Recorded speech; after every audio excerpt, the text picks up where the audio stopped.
Caregivers, have you ever felt like nothing is going right? Well, cheer up and welcome to Dave, the Caregiver's Caregiver radio program, where you'll learn how to avoid that dreaded thing called caregiver burnout and how to survive the grieving process. Join Dave and his guests now as they share practice tips and tools that you can start using immediately to help get you through this day. Now, here's your caregiver host, Dave Nasani.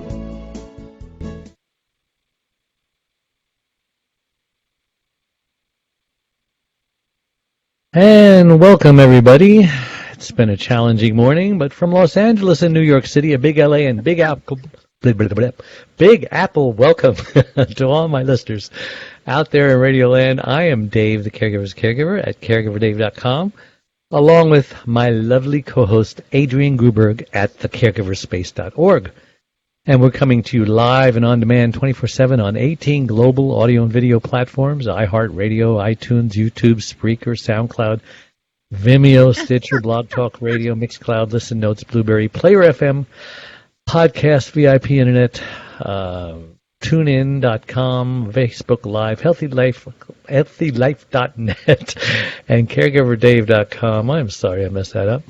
We're proud to be voted #1 caregiver podcast of the top 50 on Player FM, as well as the top 6 best podcasts by Caring.com, as well as #3 podcast out of thousands on caregiver podcasts on FeedSpot. And we have an exciting show planned for you today, don't we, Adrienne? We do. A little louder. Puja. There we go. Puja Thomson is director of Roots and Wings in New Paltz, New York. I don't know where that is. As a holistic counselor, workshop leader, and interfaith minister, Puja has helped hundreds of people in her native Scotland and in the U.S. to make authentic decisions and welcome change with integrity. She's an award-winning author, comprehensive holistic health books and organizers for cancer and for general wellness. Her latest book is Track Your Truth, Discover Your Authentic Self. And before we get started with Puja, I want to take this moment to thank my last week's guest, Marie Burns, a certified financial planner, has been advocating for clients' financial health for almost 20 years, and her podcast, Mind, Money, and Motion's mission. In order to experience less worry and more life, it's critical to recognize the interrelationship between our mindset, money, habits, and the motion of our mind and body. So just a reminder, you can watch or listen to that interview and all our interviews on our website, caregiverdave.com, or any of our other 18 global platforms that I mentioned earlier. All right, enough of that. Welcome to the show, Puja. I'm so excited to have you on. I'm happy to be here, Dave. Yes, talk as loud as you can into the computer so we can hear you very, very good. Puja, that sounds like an Indian name. I think of Annie. Remember that play, Annie, and the guy who was Indian? I think his name was Puja. Yeah, it actually is an Indian name. It was given to me as a meditation name, and it means offering or ceremony, and Indians do speak about it having a puja table in their home. Not my original Scottish name. My original Scottish name was Anne Joyce, but because I changed countries, nobody needs to know what your legal name is. So I kept my spiritual name and coming to America. Well, why don't you take a minute or two and just tell us, who is Puja Thomson and why was she put on this earth? Well, I feel I've been put on this earth to be clear in making decisions and to be inclusive, because I started off as a wee Scottish lassie in a Presbyterian home. Yes. And from there I have branched out. It feels like my whole journey has been about exploring worlds beyond the one that I was brought up in, and to integrate different perspectives, and to be inclusive, and to journey in that way. It leads to another, and not just follow the expectations that people had for me. Wow, and we met you at the National Publicity Summit in New York. Yeah. Where is that city in New York that I mentioned? Is it in the city or up north or where? New Paltz is about 100 miles up the Hudson from New York City. You can get there in an hour and 35 minutes by bus. Beautiful place. How often do you come into the city? I come in not as frequently as I would like, but there's so much happening in New Paltz itself. There's a state university, college. There's Mohonk Mountain House, which is a wonderful institution and place for people to come. It's an amazing natural beauty, and people come here all the time. It's just been named one of the top 20 small towns in the United States. Oh, wow. Adrian, are you aware of this? My brother went to New Paltz, yes. I'm aware of New Paltz. Okay, a little louder, too. I'm aware of New Paltz. So just yell yeah, it's a very important place, and they say that once people have been here, you never will not come back at some point. Yeah, Adrian, yell at us the way Seinfeld's parents do when they think they're on a long-distance call and they got to talk loud because they can't hear it. I know, like you would speak to someone who's speaking a foreign language. Yeah, the louder you speak, maybe they understand you. So I have so many notes about you, Puja. I just don't know where to begin. I mean, you're all over the place. So let's just start with some things that you've said, and you can explain it to us. Okay, here's something you said. I am a human being or a human doing. So I guess that's a question. Am I neglecting myself over time and wearing myself out? So explain all of that. Okay, well, I think often when we're thrust into situations like a caregiver, where we have to take responsibility, we often become so caught up in making our commitment to the other person that we can lose ourselves. So we become a doer rather than a beer. And I think it's very important for us to recognize that we are human beings. We're not called human doings. They're called human beings. So if we lose the capacity to just be with ourselves and to find out what's working and not working in our own lives, we lose the capacity to have be loving to other people. Well, that's very interesting. You ever thought about that, Adrian? Yes. Of course you have. And here's something else you said. I shared lots of suggestions to help caregivers shift the focus to replenish energy, appreciate simple pleasures, a flower, breathing in calm, out tension, etc., and suggest simple things to help caregivers, to do things. So go ahead and talk about that. Yeah, well, when caregivers are so involved in helping other people and get so caught up in everything that has to be done, if they lose themselves, they tend, and I have been in that situation too, in which I tend to say, I don't have time for this, because we think that getting back on track with ourselves takes a lot of time. It doesn't. It can be one moment at a time. And so it's important to help us look at what we can do to help our body, to help our mind, to help our emotions, one moment at a time. So just to have a beautiful flower or to have a house plant that we can just take a moment to look at and breathe in and breathe out. And at the same time, we could say, I breathe in calm, I breathe out smile. I love that. So take that hand meditation, and it just takes a moment. I feel a smile coming over myself when I say, I breathe in calm, I breathe out smile. I can feel my mouth beginning to change, the muscles in my face changing. It's so simple, it's so wonderful. So I honor taking that hand with that. And just everything moment to moment. It doesn't take a lot of planning. It doesn't take a lot of diversion. It's just step out of for the moment. Yeah, I was watching on your Facebook page. This isn't your first interview, is it? No, I have done a number of them through the summit in April. Oh, really? That's right. How many producers did you speak with and booked you? At the summit, I met a whole bunch of them, and then I followed up as we were asked to do.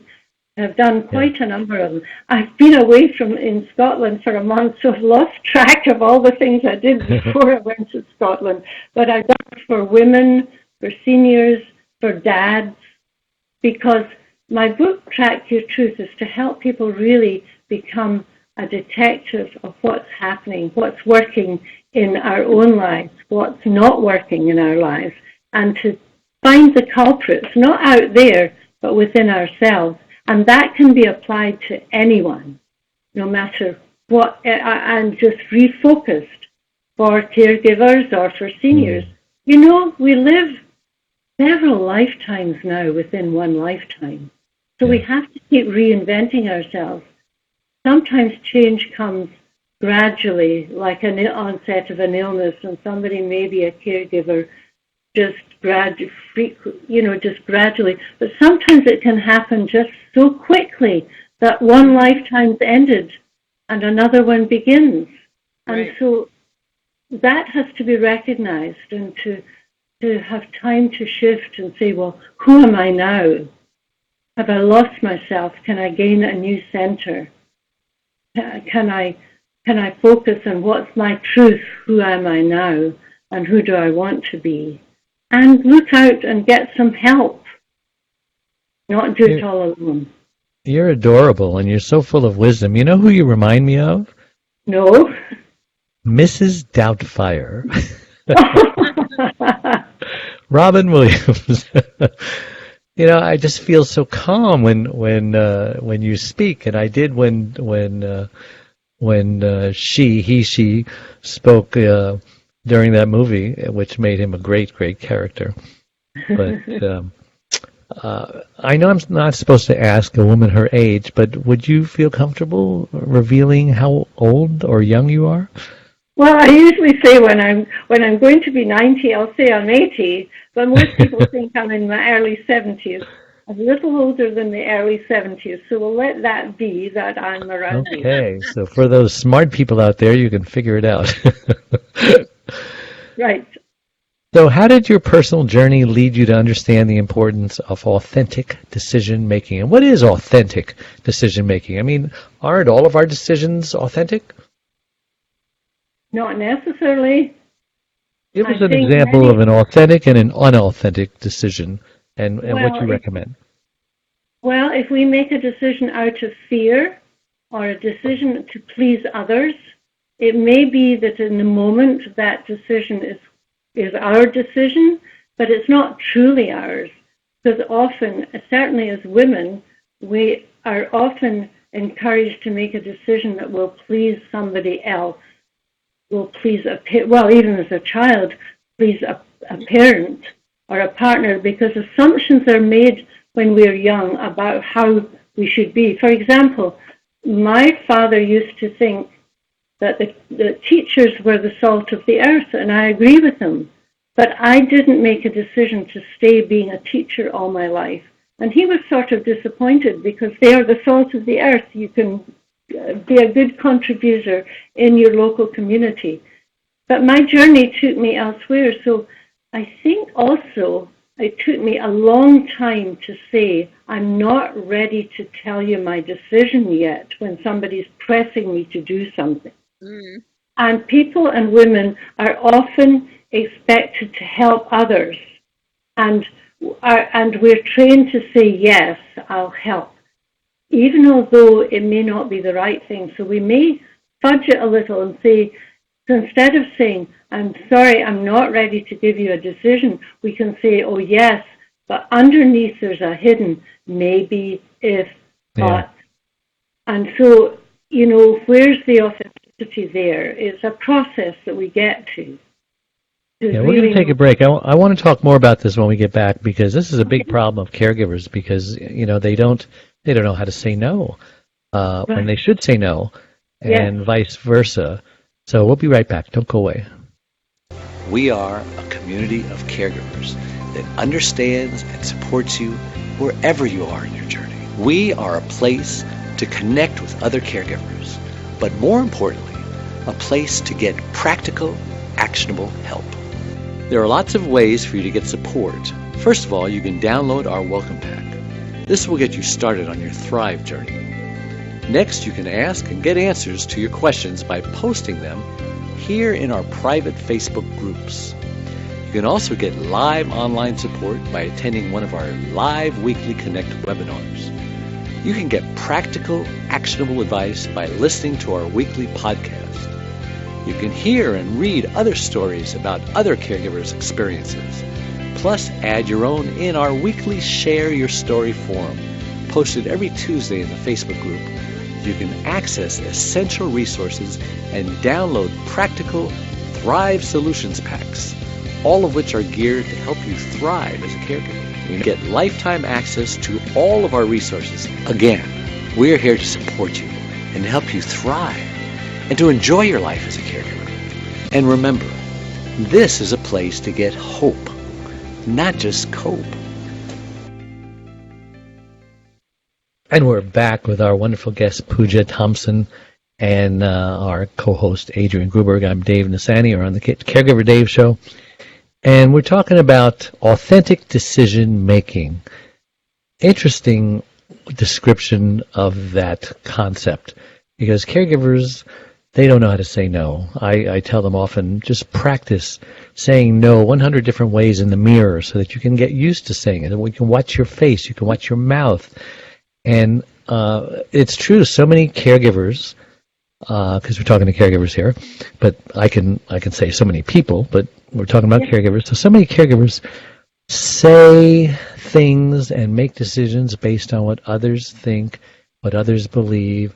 And someone in my family is doing this. They've done it all their life, and I keep telling them, you have got to decide for yourself. There was a movie out there, I think it was Runaway Bride or something like that with, right? She says, how do you like your eggs? Because every time she has a new man, she has her eggs the way he has them. He does. And so she finally made like 7 different kinds of eggs. She goes, I'm going to find out which eggs I like.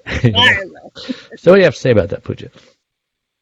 I think it's absolutely true, because I also think there's a connection between authenticity and health.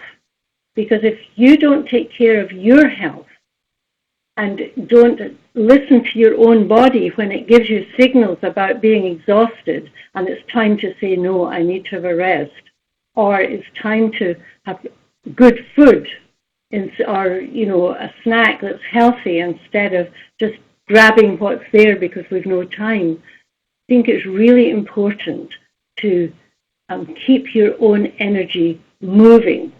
Valerie Hunt at UCLA did some interesting research, and she said what it seems from her research that anything that's in motion is inherently healthy, and anything that's stuck is inherently unhealthy. So anything that backs up in your system, whether it be lack of sleep, or whether it be anger, or whether it be resentment, if that all backs up, it can create an unhealthy situation, and it will eventually lead to the body being minimized in some way. And who did you say did that research? Valerie Hunt. She did some research at UCLA. Okay, California. thank you. And I think it's very important, because she said the body is not just a cell, tissues and so on. It's an energetic system, and it's so holistic. That's why we have to keep our energy flowing and not get stuck and backed up with either emotional resentment or physical stuckness. That's why doctors are telling us we need to keep in movement and motion and walk and healthy eating and so on, to keep things moving and not get stuck. Eastern medicine, my partner is a acupuncturist, and they're always saying, when one side gets blocked, then it causes a whole bunch of things. There needs to be a flow, the yin and the yang. And it's interesting that more and more Western medicine is realizing that that's the case, because they're not there all together, but we're going in the right direction. Because if there's an energy perspective, when you look at things from an energy point of view, there's some energy sayings that can help people. Whatever you feed grows larger. Whatever you starve shrinks. So if you feed generosity, it will grow. But if you feed your anger, it will grow. If you feed complaint, that will grow. So we have to choose what we feed and choose what we don't give energy to. And that's where I think people who are caregivers, in looking at what they're feeding, it could be is a useful tool to say, okay, what am I making bigger in my life? Mm-hmm. Yeah, very important. And another thing is, another energy principle is about procrastination, because whatever we procrastinate will continue. And it's only so if we keep procrastinating taking care of ourselves, it really doesn't help us, because energetically we're caught in that cycle. Stuck. Whatever task we complete, that releases energy. Whatever task we postpone, that's using up part of our brain because it's still in there using up energy. So, there's energy principles like that can help people just make some little changes. And the thing about the little changes is caregivers can make them a little bit at a time, just like the breathing in and breathing out a smile. That doesn't take very much time, and it will feel good. They just have to try it. That's right. And another thing is that if you're in the shower and washing, you can imagine the water washing away stuff that you don't, and you can sort of scrape yourself off, to get rid of, and you can shake stuff out in the shower with these little things that you're doing every day or you can stamp your feet, or you can use imagination, use your mind, and imagine a color taking away the stuff you don't want, and giving it down your legs and giving it into the earth, all your negativity, because the earth is very good at composting things. And some people have said to me, oh, I don't want to give that stuff to the earth. Well, why not? The earth can compost. Oh, I love it. So, why was it a priority for you to support others in being true to themselves? Why is that so important? As part of my counseling experience, I found that quite a lot of people had an issue around being true to themselves, because that was their conflict. How do I break away from this situation to become more the person I want to become? So I found that it was a central, like a kingpin of many decisions, was this question of being true to ourselves. Does it begin with courage? It begins with courage, and it begins with looking at fear in the face, and it begins with looking at the sources of expectations from others that we've given our power away. So it's looking at it's asking, who's walking in my shoes? Am I really walking in my own shoes? Or is somebody else living my life for me? And if somebody else is living your life for you, you're not fully in your own shoes, and you only have this life. This is your gift for others. So why is fear so scary? Why does it have a hold on us? And how do we overcome it? It's easy to tell someone, don't be afraid. But that's hard to do. What step-by-step process, and how long can someone expect to be totally free of fear? Because there's so many things to be afraid of. That's true, and maybe one will never be afraid of. One will be never totally afraid of fear, because the courageous person is not the person who feels no fear. It's That's right. They just do it afraid. Able to do it in that moment. even the small step that takes them one step towards what they believe and what's their truth. So it's not that Richard Wallace, the Scottish. Are you talking about the way back William Wallace and William Wallace? I can never remember his first name. I bet you he was afraid, but look at all the brave things he did. Yes, I think that's true. Again, it's what do you feed your fear or do you feed your courage? Back to that, whatever you feed grows larger. You don't want to make your fear grow larger. You want to make your courage grow larger. So that's where the choice of being true to yourself comes in.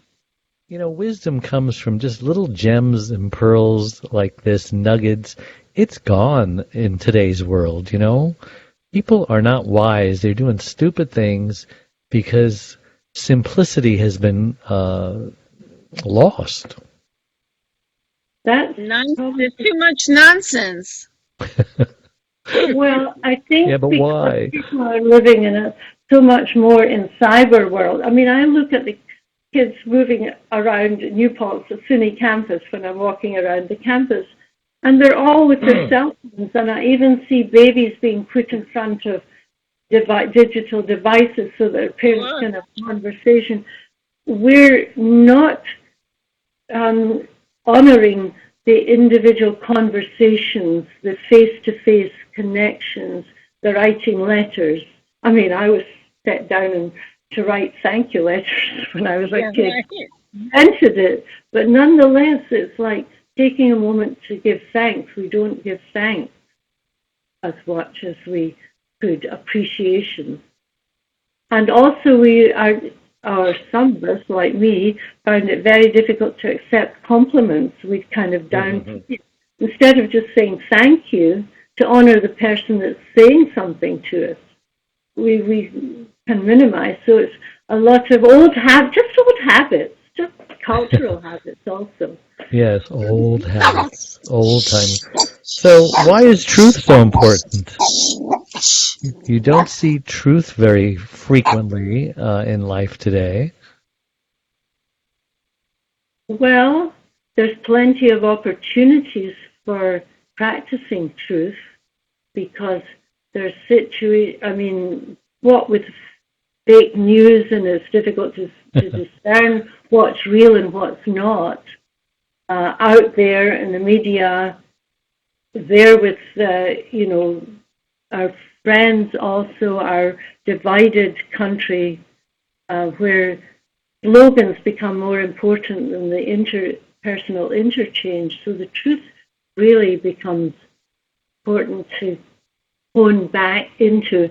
And when there are opportunities that we see, for example, bullying with kids, or a racial statement, there's often a moment, just a split second, where we can intervene and say something that diffuses a situation or challenges someone in a good way, not in a necessarily confrontative way, but in a good way to express truth. Give me an example how you would challenge a bullier in a good way, in a non-confrontive way.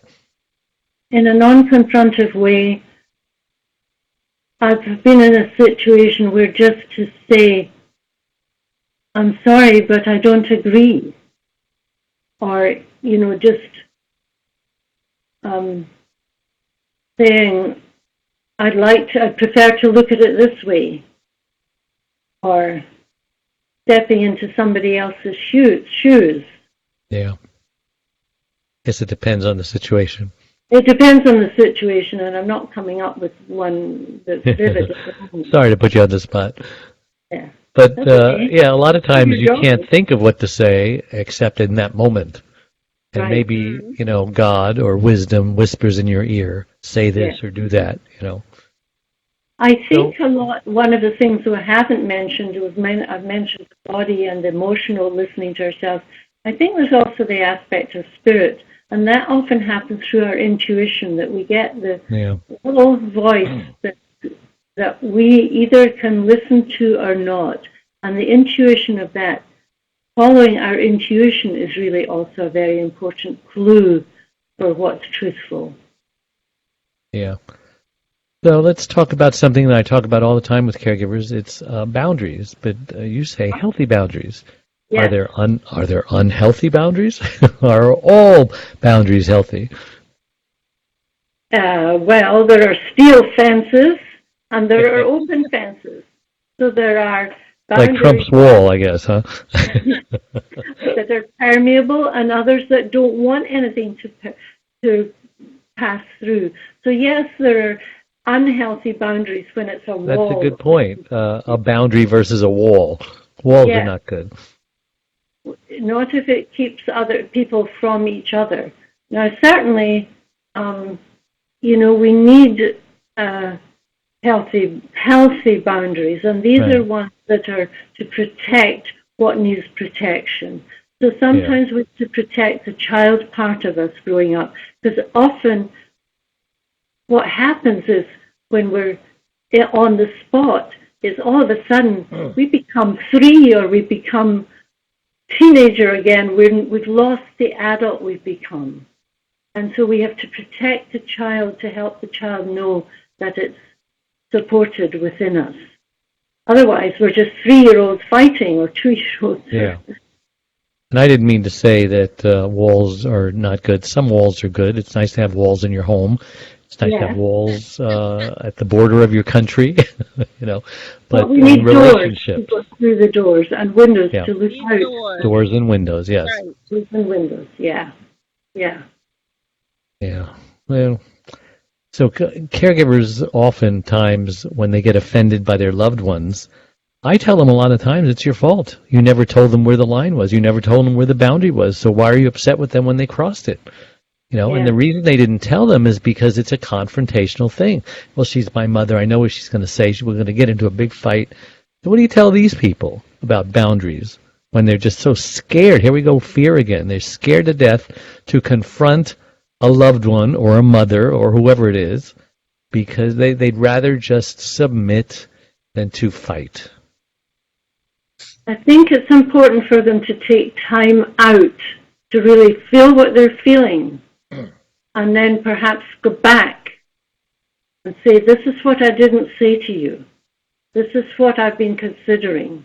I'm really feeling really upset if I keep doing something that you asked me that isn't appropriate or isn't good for me. And if it's too scary to say it, maybe they can write it. Yes, that's a good thought. And sometimes it's to get help from another family member. I think important is family discussions, because often the person who's always been the caregiver in the past is the one that's expected to do all the caregiving in the present. Sometimes there needs to be a sharing of the load, and that the caregiver needs to involve some other people and not let the one who's always been at a distance get away from it. It's like sharing a burden, or using a chat group or an organization such as yours to get support, or to look up the local resources for how you can get replenished, and then have the help to put up boundaries. So you take some time out. Yeah. No, I'm not going to be here on this particular time.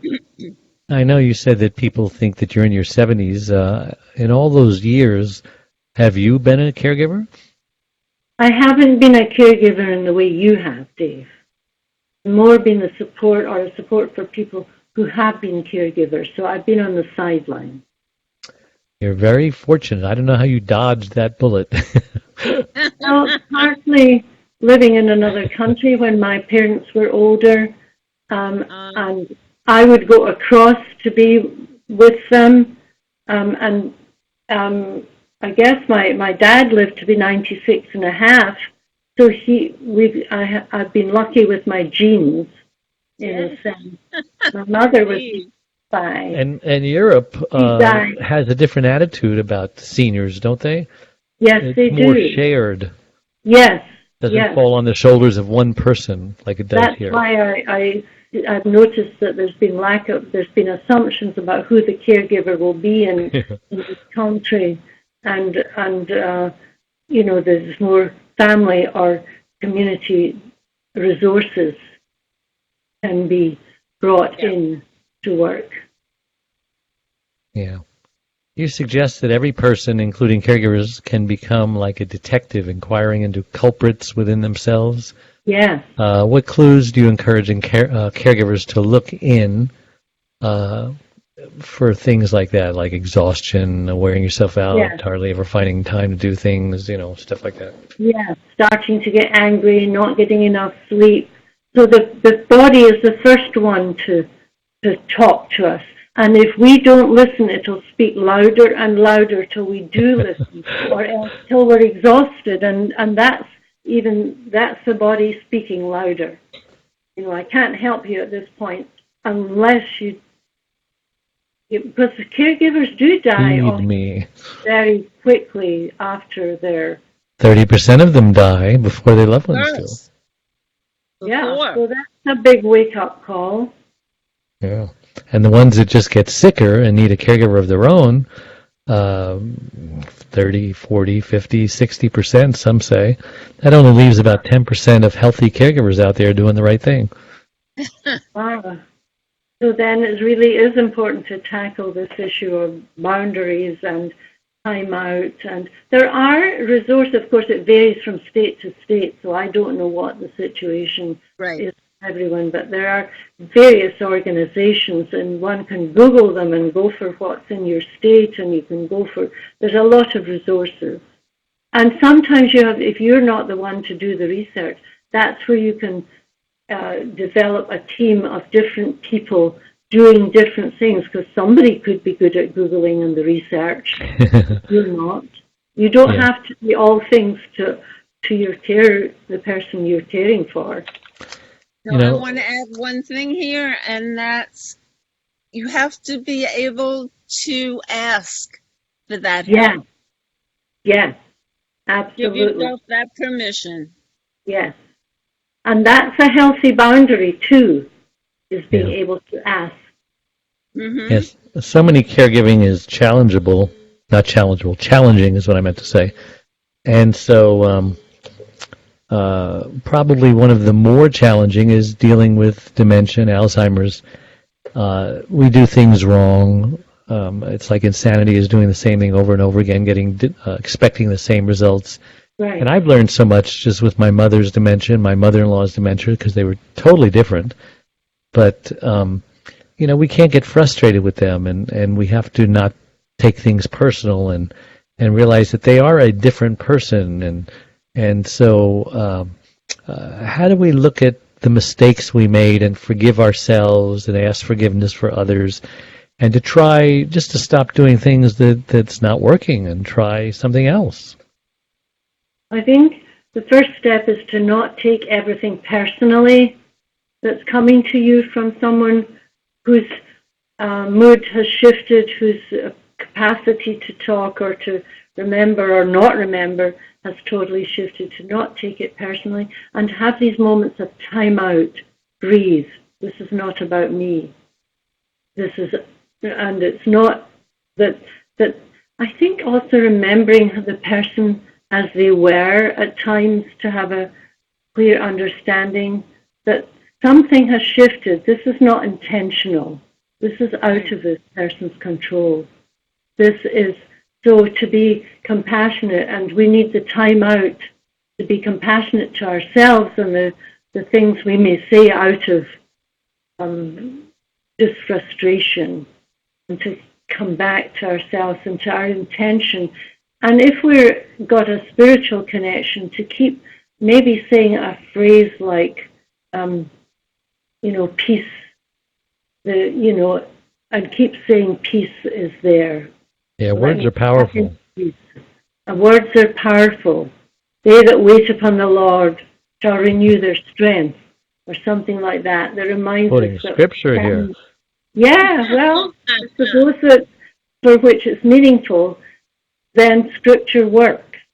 And if it's not, then a Buddhist thing that life is always changing.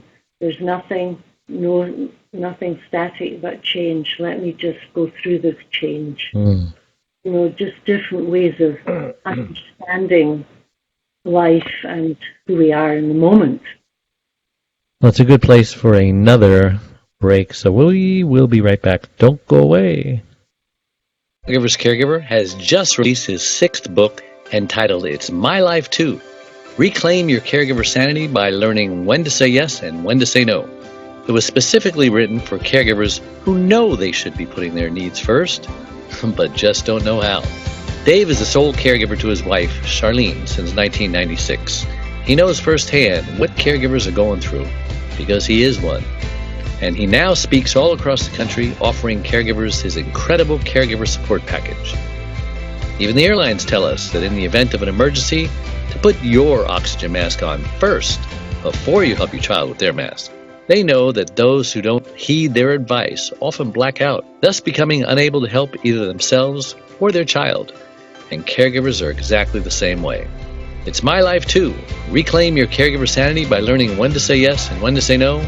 Will help caregivers who are neglecting their sleep, diet, and social life, and learn to put their needs first. Pick up your copy today, or buy one for your special caregiver. On sale everywhere, and at caregiverscaregiver.com. And we're back with Puja Thomson and Adrienne Gruberg, my host. I'm Dave Nassani, and you're on the Caregiver Dave Show. And I wanted to ask my guest, what simple steps can you suggest to help caregivers avoid burnout that don't cost anything? Yeah, take a vacation to Hawaii. And that can be done in a few minutes every day. Okay. I would suggest that we start with the body, as we said, the breathing. Breathe in, breathe out. I would suggest that you perhaps have a little corner in your house that is yours, that you can just have a flower or have a plant there, so that if you're not in a place that you look out to nature, you can replenish with the greenness of nature, because nature is always a healer and the plants give off energy. So take a moment to appreciate plants. I would suggest allowing yourself just to sit back and unwind by feeling your feet on the ground, to get grounded so that you're not spinning around anymore, to really sit and be grounded. If you have a situation where you can open your door and see nature, or go out and listen to the birds, or open your window and listen to the sounds of nature. Be part of something bigger than yourself, that's beyond the room of where the care person is, that your horizons go beyond that room. That's why I love hanging out in my beautiful backyard on my hammock, coming up with all this Dave's hammock wisdom. And Adrienne there at Fire Island, there's just so much vegetation behind. Did you have access to that place when you were a caregiver, Adrienne? Yes. So did you, were you able to visit? Louder, please. Were you able to visit a lot? Yeah, Steve and I were out here together. We owned the house together. His mother came out here with us for years. So traveling wasn't an issue during those times? No, we hired a car in New York, and they brought us out. And both of them are quite mobile. So Adrienne and I are living proof that you don't have to just survive caregiving. You can thrive. And I think we both are thriving. We thrived during our caregiving. Adrienne stood up for herself. She didn't take any guff from her mother-in-law or even her husband. Or my husband. Or your husband.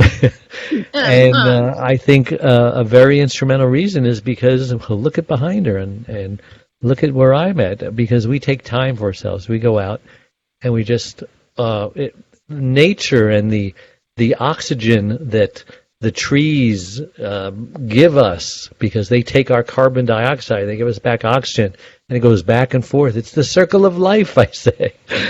But that's very valuable. Yeah, the circle of life is never losing track of the fact that so I don't know why some of these people are cutting down rainforests. That's just not good. Oh, absolutely not. Because it's our lifeblood as the earth. It's reciprocal. And so the more that we can do that, as caregivers, you're doing it in your own little corner, just appreciating the trees. I think the trees know when we appreciate them. That's right. The reciprocal cycle of love. Yeah, that's scientifically proved. If you take a plant and you yell it and scream at it and tell it it's ugly, it will wilt and it will die. They've done studies on this. And when you take the same plant side by side and just care for it and say, how beautiful, what a beautiful rose you are, whatever it is, they thrive. And some people have a green thumb and some people have a brown thumb. And why is that? I mean, especially if they're following the directions, they're giving it the right water or whatever. Something is different. Because you talk about care for the body, the mind, emotions, spiritual connection. It's all important, isn't it? It's all part of the big universal cycle of life. I mean, there's a saying, I think it was in India, I heard it. If you're hungry and have only money for some food, instead of buying a whole loaf, buy half a loaf and go buy a rose. You know, it's like there's different ways of feeding yourself. Right. And for some people it might be music. So feed yourself with what you love. And each caregiver will be nourished. It's what nourishes you, keep you going. So it could be music, it could be... Yeah, it could be the ocean, sailing on a sailboat. Yeah. It could be a good book or a poem, just a poem a day. Or a you movie. Don't have time to read a whole book necessarily. Yeah. But for some people, that might be their connection. Sure. It's so true. Adrian and I both know caregivers who are just frazzled, and they claim they don't have a second to themselves. And I don't know. It's not that I don't believe them, but I think that they just are not looking for those opportunities. Because if I was in their body and I had to deal with what they deal with, and some of these people are dealing with some really tough stuff. I mean, I'm very fortunate. My wife is more independent than most care receivers. And so, but I'm sorry, if I was in a situation, just from the ones that I've seen, I immediately can say, well, you could do that, you could do that, you could do that, you could do that. You're letting her manipulate you here, and you're not enforcing your boundaries. And it's like when you see 2-year-olds in the store who are just like holy terrors, right? And it's because they don't discipline. They don't say no when they're supposed to say no. So I agree. There's so many things that we can do that we're not doing. Right. Old habits die hard. Very. You know, sometimes people are caught up in that vicious circle that just goes round and round, and so it's being willing or getting, this is where the getting help from somebody else, to like you to make a comment or say, try this, or just for this moment, just, step out. Yeah. Be the guardian angel of someone who's I think something to break their cycle. Like, who would ever think that a stranger in the supermarket is going to confront me on how I'm disciplining my child or not disciplining my child, dealing with a temper tantrum or something? But that could really help. Be brave, be bold. You're never going to see that person again. What are they going to do? Hit you? Run fast. I guess that's my advice anyway. Well, so you say we can tap into and use energy principles to support us in living authentically. Yes. What do you mean? Please give a couple examples. Well, I think I mentioned earlier the fact that we are in essence energy. So we, when we're enthusiastic, we're bubbling with energy, and sometimes you will say, oh, I didn't know she had it in her, all that energy. And other times people are just totally depleted. So there's a big spectrum. So in order to keep our energy flowing, this is where we have to keep ourselves on an even keel and healthy, and complete tasks so that they don't drain us. We have to to stop procrastinating things, so take them off, and then so that we feed whatever is healthy and good for us. And if we use these as energy principles, we can maintain a movement of our energy so that it doesn't get backed up and stale. I like to use the example of the cell phone. It can teach us so much because it requires energy. And I can look at it when I wake up, it's at 100%.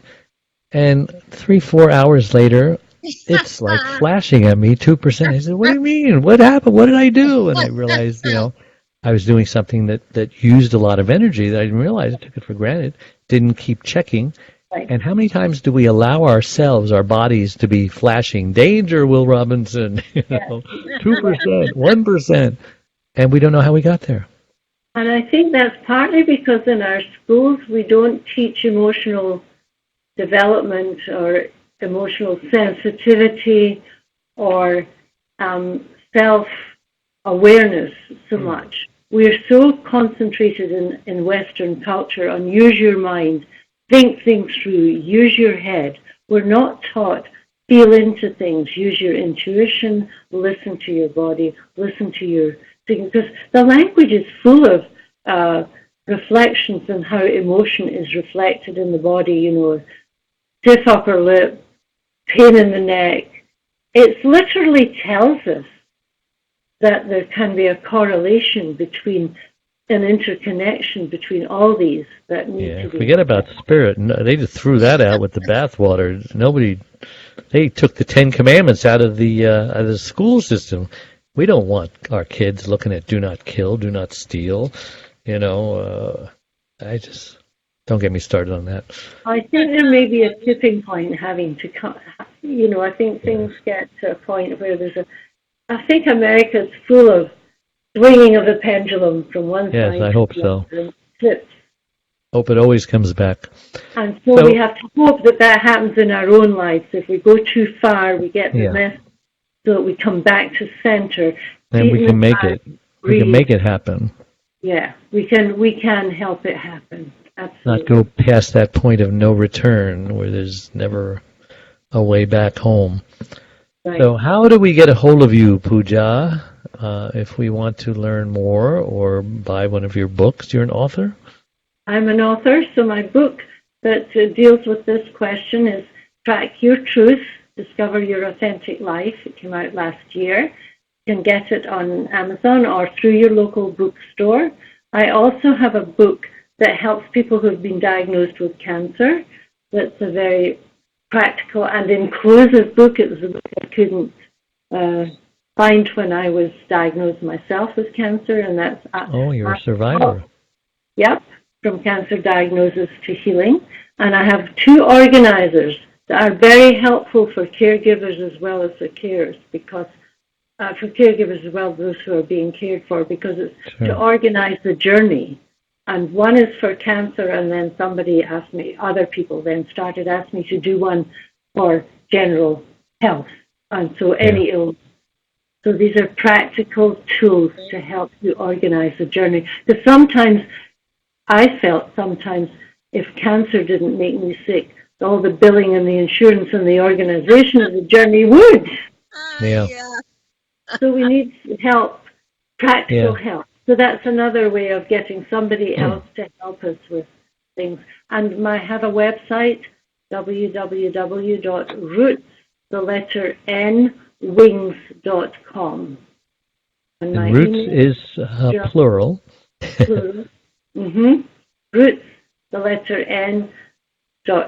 .wings.com. And on Roots Facebook, and Wings. Explain to us again, you did to me off the air, about Roots and Wings, for those that don't get it. Yeah, well, there's an old folk saying that says there are only 2 lasting bequests we can give ourselves and our children. One is roots, the other is wings. And so that's a really important thing. Roots to get grounded first. Then with confidence we can take off and fly according to our own vision. But if we don't have the roots and the groundedness, we kind of can just move around. You are adorable and you are amazing at your age to be more active than most young people, traveling, speaking, writing, doing interviews. Did I miss something? Is there something else about you we don't know? Well, I love doing ceremonies because all the You do marriages, marriages, baby blessings, memorials, divorces. all the markings of these change points. Well, you're the perfect example of someone who's going to live life to the full. You know, you're not going to have any regrets. You know. Hopefully, there's always going to be some little things that will trip me up, like everybody else. I don't think so. You look like you've got it covered. And because we can always we can always right the wrongs in life as long as we're alive. You know, we can always, apologize to the person we offended. We can always, right the wrongs that we implemented, restitution and so on. I can't think of anything that someone would regret not doing. Even if somebody is dead and they can't, maybe go back and apologize, but no one is really dead. They can hear us, and so you can forgive yourself and ask for their forgiveness. I would say to people, it is never too late to change. Yeah. It's never, ever too late to make a start, to right something that's been wrong, or to go in a direction that's new for you, or to take care of yourself as a caregiver. Yeah, even that thief on the cross. There were two thieves on the cross when they were crucifying Jesus, and one of them asked for forgiveness. Talk about wait until the last second, and the other one, poo-pooed it. So, Adrienne, how do we get a hold of you? It's Adrienne at thecaregiverspace.org. And everything else is on the site. So thecaregiverspace.org has all of the social media links and whatever. Yeah, and we're just celebrating our new website. We just rebuilt it from the ground up because it was just getting very top-heavy, and it's like a home that you keep remodeling. Oh, let's add a bedroom. Oh, let's add this. Let's add that. And pretty soon it's so bogged down that it's slow. And they just came in and they bulldozed it, and it's very simple now, and it's very light, and it's very slim and trim, and so we're excited about it. CaregiverDave.com. Yeah, have you seen it yet? Check it out. CaregiverDave.com, and it's a membership website as well, and we've got a lot of tools, resources, etc. We've got some free gifts for you. Just go and click and get the free stuff, and if you want to join and stay alive, or if you know somebody who's a caregiver who needs to stay alive, then buy it in their name. All right. Well, thank you both very, very much. We appreciate so much you coming on, and Adrienne, week after week. I'll see you all later. Thank you so much, Puja. You did a wonderful, wonderful interview. Bye-bye. Bye. Bye-bye. Thank you very much.